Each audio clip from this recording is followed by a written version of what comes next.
श्री स्वामी समर्थ अवधूत चिंतन श्री गुरुदेव दत्त दिगंबरा दिगंबरा श्रीपाद वल्लभ दिगंबरा. तर आजचा दिवस तुम्हाला खूप छान जावं आणि स्वामी कृपेने तुमच्या सर्व चांगल्या इच्छा महाराज नक्कीच पूर्ण करत अशीच महाराजांचरणी प्रार्थना करते. तर आता दत्त सप्ताह जवळ आलेला आहे. तर बऱ्याच सेवेकरी ताईंना खूप खूप प्रश्न पडतात. त्यांना हे जे पडणारे जे प्रश्न आहेत, शंका आहेत, याबद्दल आपण थोडक्यात आज अजून माहिती घेऊया की आपण ह्या गुरुचरित्र पारायणाच्या कालावधीमध्ये काय खावे आणि काय खाऊ नये. पहा, आपण सात्विक आहार घेणे का गरजेचे असते? कारण जर आपण लसूण कांदा युक्त जर जेवण केले तर आपल्याला थोडीशी आपली म्हणतो ना, लसूण आणि कांदा हे तामसिक वृत्ती वाढवणारे असते. तर हे कारण आहे की आपण लसूण कांदा विरहित जेवण, सात्विक जेवण घ्यायचं असतं.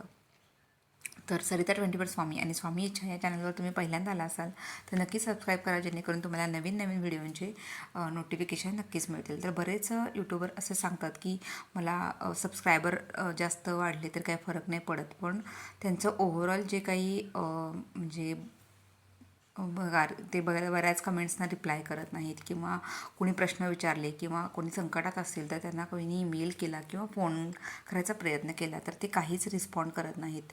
तर खरंच जर तुम्ही जेन्युइन असाल आणि तुम्हाला असं खरंच वाटत असेल की स्वामींचे समर्थक किंवा सेवेकरी वाढले पाहिजेत, तर तुम्ही वेळात वेळ काढून थोडा तरी कुणाला, तर म्हणजे 10 लोकांनी जर तुम्हाला प्रश्न विचारले असतील, किमान तुम्ही एकाला तर रिप्लाय केलात, तर तुमचं थोडं तरी कळतं की बाबा तुम्ही सेवेकऱ्यांसाठी किती तळमळ आहे तुम्ही सेवेची तुमच्याकडे. तर फक्त स्वतःपुरते किंवा काही गोष्टींसाठी न करता, तर आपण थोडं म्हणतो ना, आपण एक मदत म्हणा, किंवा स्वामी हे फक्त आपलं माध्यम, आपण फक्त माध्यम आहोत. स्वामीने आपल्याला निवडलेलं आहे. हे आपल्या हातून जे घडतं आहे ते स्वामींच्या इच्छेने घडतं आहे. म्हणजे सपोज एक 100मधील 10 लोकांचं जरी आपण काही त्यांना गाईड करू शकलो, किंवा त्यांच्या शंकांचं निरसन केलं, किंवा त्यांना निराशेतून बाहेर काढू शकलो, तर ही एक स्वामी सेवाच ठरते. कारण बऱ्याचदा पहा, खूप मोठे मोठे आजकाल बघतो आपण एन्झायटी, निराशा, तर हेही इतकं फास्ट होत चाललेलं आहे की अतिविचार, किंवा कोणीच विश्वासू नाही आहे, तर मी कुणाला सांगू माझं दुःख किंवा माझं संकट. तर अशाही कारणातून बऱ्याच गोष्टी घडत असतात. तर त्यासाठी आपल्याला एक गरज असते ती पॉझिटिव्हिटीची. आणि ही पॉझिटिव्हिटी आपल्याला स्वामी समर्थ महाराजांच्या सेवेतून मिळत असते. महाराजांचं अखंड नामस्मरण यासारखी सेवा या जगात कुठलीच नाही, हे मात्र त्रिकालबाधित सत्य आहे. तर असो, विषयांतर नको आहे, पण काही गोष्टी ज्या दिसत आहेत त्याबद्दल आपण थोडंसं बोललो. असो, तर आता गुरुचरित्र पारायणच्या कालावधीमध्ये आपल्याला सात्विक आहार घ्यायचा आहे. तर ह्या काळामध्ये आपल्याला काय खावे आणि काय खाऊ नये याबद्दल आपण माहिती घेऊ. पहा, कांदा लसूण वर्ज्य करायचं आहे, टोटली बंद करायचं आहे. द्विदल धान्य कुठलंही घ्यायचं नाही आहे. तुम्ही फक्त गहू तर गहूच घेऊ शकता. बरेच जण सांगतात की तुम्ही राईस खाऊ शकता, पण शक्यतो पहा, आपल्याला राईस म्हणजे वात वाढण्याचं होत असतं, किंवा आपल्याला पोटामध्ये आपल्या कुठल्याही प्रकारचे गॅसेस होऊ नये. जेव्हा आपण पारायण करत असतो, तर गुरुचरित्र हा एक पवित्र ग्रंथ आहे, आणि आपल्या या ग्रंथ वाचनामध्ये आपल्याकडून कुठलीही चूक होऊ नये यासाठी आपण ब्रह्ममुहूर्तावरच ते करत असतो. त्याचबरोबर आपण जेव्हा सात्विक आहार घेतो तेव्हा त्या ब्रह्मलहरी आकर्षित करून घेण्याची आपल्या शरीराची सुद्धा एक पात्रता तयार होत असते, असं म्हणायला काही हरकत नाही. तर आपल्याला ह्या गुरुचरित्राच्या काळामध्ये जास्तीत जास्त ह्या पारायणाचं फळ मिळण्यासाठी आपला आहार जर सात्विक असेल तर आपण वाचन करताना आपल्याला जांभई येणार नाही, झोप येणार नाही, किंवा आपल्या सतत बऱ्याच जणांना वाचनास वेळ लागतो. कधी कधी जर आपण सपोज 5 किंवा 6ला बसलो तर 8 वाजेपर्यंत एकांचं आवरतं, काही जणांचं 9पर्यंत आवरतं. तर सतत 2 ते 3 तास आपल्याला एका ठिकाणी बसावं लागतं. आणि खरंच शक्यतो उठू नये, कुठलंही कारण असेल आपण उठू नये, कुणाशी बोलू नये. आपण शांतपणे आपण गुरुचरित्राचं पारायण करावे. आपण असं गृहीत धरावं की आपल्यासोबत आपले दत्त महाराज आहेत, स्वामी समर्थ महाराज आहेत, नृसिंह महाराज आहेत, हे सर्वजण गुरुचरित्र आपण जे बोलत आहोत ते ऐकत आहेत, असा भाव जेव्हा ठेवून आपण वाचन करत असतो तेव्हा अद्भुत त्याची प्रचिती येते. त्यासाठी आपला आहार सात्विक असणंसुद्धा गरजेचं असतं. आपल्याला गॅसेस होऊ नयेत किंवा पोटामध्ये अपचन होऊ नये, ह्यासाठी आपण थोडा आहार कमी घेतो आणि जो घेईल तो सात्विक घेत असतो. हेच एक कारण आहे की गुरुचरित्राच्या पारायणामध्ये आपल्याला म्हणजे जे काही अन्न ग्रहण करतो तर त्याचे नियम पाळणे गरजेचे असते. तर त्याचं कारण त्याच्यामागचं हे आहे. तर पहा, आपण पारायण काळामध्ये 7 दिवस काय काय खावे आणि काय खाऊ नये. शक्यतो एकधान्य म्हणजेच गहू घ्यावे आणि गव्हाची चपाती चालेल आपल्याला. मग त्याचे फुलके चालतील किंवा चपाती चालेल. तर तुम्हाला सकाळ संध्याकाळ गव्हाचीच चपाती खायची आहे. तुमचा नाश्त्यामध्ये तुम्ही फळं दूधसुद्धा घेऊ शकता. तर शक्यतो तिखट पदार्थ कुठलेही जास्त खाऊ नयेतच. तर पालेभाजीसुद्धा आपण खाऊ शकतो आणि ज्यामध्ये पालेभाज्या कुठल्या कुठल्या आहेत तर त्यात लाल माठ आहे, हिरवा माठ आहे, त्यानंतर राजगिऱ्याची भाजी आहे, पालक आहे, करडई आहे, कोथिंबीर आणि कढीपत्ता ह्या गोष्टी आपल्याला पालेभाजीमध्ये चालतात. तसेच फळभाज्या कुठल्या खाऊ शकतो तर त्यामध्ये कांदा वर्ज आहे. फळभाज्या कुठल्या खाऊ शकतो तर बटाटा, टोमॅटो, फ्लॉवर, कोबी, घोसाळ, गिलके, ढोबळी मिरची, हिरवी आणि लाल मिरची, तोंडले, गाजर, सुरण आणि रताळे. तर ही जी आपले फळभाज्या आहेत त्या आपण खाऊ शकतो. तर पहा, 7 दिवसाच्या 7 भाज्या होऊन जातात. बटाटा, टोमॅटो, फ्लॉवर, कोबी, घोसाळ, गिलके, त्यानंतर घोसाळालाच गिलके म्हणतात, ढोबळी मिरची, हिरवी आणि लाल मिरची, तोंडले, गाजर, सुरण, रताळे.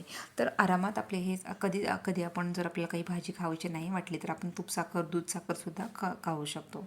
जेणेकरून आपल्याही थोडंसं म्हणजे एकच भाजी आपल्याला खाऊन कधी कधी नको वाटतं. तर आपण एक टाईम आपण बटाट्याची भाजी खाऊ शकतो, एक टाईम आपण तूप साखर खाऊ शकतो, तूप साखर चपाती. तर काही हरकत नाही. थोडंसं आपलं अन्नावर कंट्रोल असेल तर आपलं खूप सात्विक जे वातावरण असतं, जे पवित्र वातावरण असतं त्याचा आपल्याला खूप छान असा सुंदर असा परिणाम दिसून येतो. सर्व फळे खाऊ शकतो आपण, पण कडू कुठलेही फळं खायचे नाही आहेत. त्यानंतर तेल, सूर्यफूल किंवा करडईचं तेल वापरू नये. शेंगदाणा तेल आणि सोयाबीनाचं तेल आपण वापरू शकतो. तर मसाल्यामध्ये कुठलं आपण काय काय घेऊ शकतो तर हळद, लाल मिरची, जिरे हे खाऊ शकतो. तर गरम मसाला, कोरडा गरम मसाला वर्ज्य आहे आणि गरम मसाल्यामध्ये थोडंसं तामसिक आहार असतो म्हणून गरम मसाला नाही आहे. त्यानंतर कोरडा गरा मसाला असतो तोही आपल्याला चालत नाही. तर आपण दूध, दही, ताक, कढी हे घेऊ शकतो. तर पारायण काळादरम्यान वारानुसार उपवास असेल तर उपवासाचे पदार्थ खाऊ शकतात. यामध्ये राजगिराचे लाडू असतात, शिंगाड्याचं पीठ असतं, बटाटे असतात, रताळे आणि साबुदाणा हे असतो. पण तुम्ही साबुदाण्यामध्ये शेंगदाणे न घालता आपण जर हा साबुदाणा केला, फक्त जिरे आणि मीठ घालून जर आपण साबुदाणा केला तर हा खाऊ शकतात. पण शेंगदाण्याच्या वर्ज्य आहे, शेंगदाणे खाऊ शकत नाही आपण. तर कुठले काय काय वर्ज्य आहे ते परत एकदा पाहूया. द्विदल धान्य, कडधान्य, शेंगदाणे, डाळी हे खाऊ नये. जे द्विदल असतात ते खाऊ नये. गवार, वांगे, कारले, वाल, शेपू, मेथी, तसेच कांद्याची पात, लसूण, कांदा आणि मोहरी, वरण भात हे सगळं वर्ज्य आहे. चहा, कॉफी आपण घेऊ शकतो. आणि पित्तकारक पदार्थ, वातकारक भाज्या, बाहेरचे पदार्थ आणि मैदा हे खाऊ नयेत. तर या सर्वांचं कारण एकच आहे की आपल्याला जेव्हा आपण असा आहार घेतो तर त्या आहारामुळे आपल्याला त्याचा त्रास होत असतो. आणि सपोज आपल्याकडून चुकून माकून म्हणजे असं शक्यतो होत नाही, पण इनकेस तुमच्याकडून असं काही जर झालं तर आपल्याला म्हणजे काय करायचं आहे, महाराजांचे नाक रगडून 11 वेळा नाक रगडायचं आहे महाराजांसमोर जाऊन आणि माफी मागायची आहे की जे माझ्याकडून चूक झाली ती परत होऊ नये यासाठी तुम्ही माझ्यावर कृपादृष्टी ठेवा आणि माझ्याकडून झालेली ही चूक आहे ती तुम्ही मला माफी द्या आणि मी माझ्याकडून खूप सात्विकपणे मी सगळं इथून पुढे व्यवस्थित करेल असं आपण जरी म्हटलं तरी चालेल. कारण घाबरून जाऊन याला फोन कर, त्याला फोन कर, काय करू आणि असं म्हणून डोक्यात अशी कंटिन्यू विचार करण्यापेक्षा आपण त्यावेळी महाराजांची माफी मागून घ्यावं. जिथे असाल तिथून मागं आणि ज्यावेळी तुम्ही महाराजांसमोर तुमच्या घरच्या मंदिरात याल तेव्हा आपण देव्हाऱ्यासमोर थांबून महाराजांची अगदी नाक रगडून 11 वेळा आपण माफी मागायची आहे. पण कुठलंही म्हणजे सपोज आपण आता अखंड दिवा लावलेला आहे तर अखंड दिवा काही कारणास्तव तो वात त्याची कमी झाली किंवा तो दिवा वाऱ्याने तो शांत झाला तर आपण कुठलंही टेन्शन न घेता असं का झालं, मग महाराज रागवले का, मग का माझं काही चुकलं का, किंवा असं काय काय मनात आपण इतके वाईट विचार आणतो. पण ठीक आहे, ते जे झालं ते होऊन गेलं. तेवढ्यापुरतं तुम्ही थोडं शांत घ्या. महाराजांवर सगळं सोपवलेलं आहे आपण, तर आपण महाराज आहेत आपल्यासोबत. झालेली जी चूक आहे तर 20 आपण ते परत 26 दिवा लावून तारखेपर्यंत द्यायचा पारायण आहे. करून कुठल्याही 27 तारखेला आपण सांगता म्हणजे करावे. आपल्या विचारात आणून न देता स्वामींचा धावा करायचा आहे. स्वामींची माफी मागायची आणि मग स्वामींपुढे परत एकदा दिवा व्यवस्थित लावायचा आहे. त्याची वात व्यवस्थित आहे का बघायचं, त्यात तेल व्यवस्थित आहे का चेक करायचं, आणि मग त्यानंतर आपण आपल्या कार्याला जाऊ शकतो. महाराजांची माफी मागायची आणि आपण शांत होऊन जायचं. पण अननेसरी याला विचार त्याला विचार आणि खूप खूप टेन्शन घ्यायचं असं प्रकार खूप महिला करत असतात. तर असं कृपया महिलांनो असं करू नका. प्रत्येक ताई दादा यांना विनंती आहे की तुम्ही ज्या सेवा कराल त्या मनोभावे करा. नियम आधी सगळे समजावून घ्या. तुमच्याकडे ग्रंथ नसतील तर ग्रंथ मागवून घ्या. कारण गुरुचरित्र पारायण जेव्हा सुरू होते तेव्हा अगदी ग्रंथाचं म्हणजे प्रत्येकाच्या बरेच जण ऑन द स्पॉट म्हणतात की मला पारायण करायचं आहे पण पोथी नाही. म्हणून अशी गोष्ट होऊ नये म्हणून आपण आधीच, आता खूप वेळ आहे आपल्याकडे, एक 10-12 दिवस आहेत, तर आपण तोपर्यंत हा गुरुचरित्राचा ग्रंथ तुम्हाला ज्या प्रकाशनाचा वाचायचा आहे तो घेऊ शकता. तसेच विष्णू सहस्त्रनामाचं पुस्तक जर तुमच्याकडे नसेल तर तेही घ्या. कारण आपण जेव्हा दिवसभर हे रात्री झोपायच्या आधी आपल्याला 11 माळी स्वामींचा जप आणि Vishnu Sahasranama at any condition वाचायचंच आहे. कारण गुरुचरित्र पारायणाच्या वेळेला आपल्या काही किंवा दिवसभरात ज्या काही चुका झाल्या असतील तर त्याचं क्षालन आपल्याला विष्णू सहस्त्रनामाचं पठण केल्यानंतर होतं. म्हणून अवश्य आपल्याला ह्या सेवा रुजू करायच्याच आहेत. तर म्हणून गुरुचरित्र पारायणाच्या आधी आपण ह्या छोट्या छोट्या गोष्टींकडे लक्ष देऊन पूर्वतयारी करायची आहे. ग्रंथ नसतील तर ग्रंथ घेऊन यावे. समजा तुमच्या घरामध्ये एकापेक्षा 2 व्यक्ती गुरुचरित्राचं पारायण करत आहेत तर तुम्ही त्या एकाच वेळी करत आहेत. म्हणजे सपोज आता हे सप्ताह आहे, त्या सप्ताहात आपल्याला एकापेक्षा 2 व्यक्ती बसल्या आहेत तर एकच ग्रंथ चालणार नाही. एक जण म्हणतील की मी सकाळी वाचतो, मी मग एक जण संध्याकाळी वाचतो, असं बिलकुल चालत नाही. कारण प्रत्येक मानवाचे म्हणजे आपण सपोज माझी आई आणि मी वाचतोय तर प्रत्येकाचं प्रारब्ध, कर्म प्रारब्ध किंवा ती ऊर्जा असते तर, किंवा पॉझिटिव्हिटी निगेटिव्हिटी, आपला जो ओरा असतो तो प्रत्येकाचा वेगवेगळा असतो. किंवा प्रत्येकाचे दुःख, संकट, पत्रिका, कुंडली हे सगळं काही वेगवेगळं असतं. आपण जरी एकाच आईच्या उदरी जन्म घेतला असेल तरी भाऊ बहीण असतील किंवा सख्खे जुळे बहीण भाऊ असतील, सख्ख्या बहिणी सख्खे भाऊ जरी असतील तर प्रत्येकाचं प्रारब्ध आणि कुंडली जशी वेगळी असते तसंच ही ऊर्जासुद्धा असते. त्यामुळे गुरुचरित्र पारायण जेव्हा आपण करत असतो तेव्हा आपली जी काही निगेटिव्हिटी असेल, आपलं जे काही ओरा असेल किंवा स्पंदनं असतील तर ती स्पंदनं आपल्या त्या पारायणाच्या वेळी ज्या त्या आसनावर किंवा त्या ग्रंथाच्या सोबती आपले 7 दिवस आपण तिथं पारायण करत असतो तर ती स्पंदनं आपल्या तिथं त्या ग्रंथासोबत असतात. आणि जर आपण दुसऱ्यांना दिलं तर ते कुठेतरी आपल्याला म्हणजे ती जी सात्विकता असते किंवा जे फळ असतं तर ते कुठेतरी ह्या गोष्टी चुकीच्या होत असतात. म्हणून आपण शक्यतो असं कृपया करू नये. जर तुम्हाला दोघांना किंवा तिघांना करायचं असेल तर प्रत्येकाचे आपापले ग्रंथ असावेत.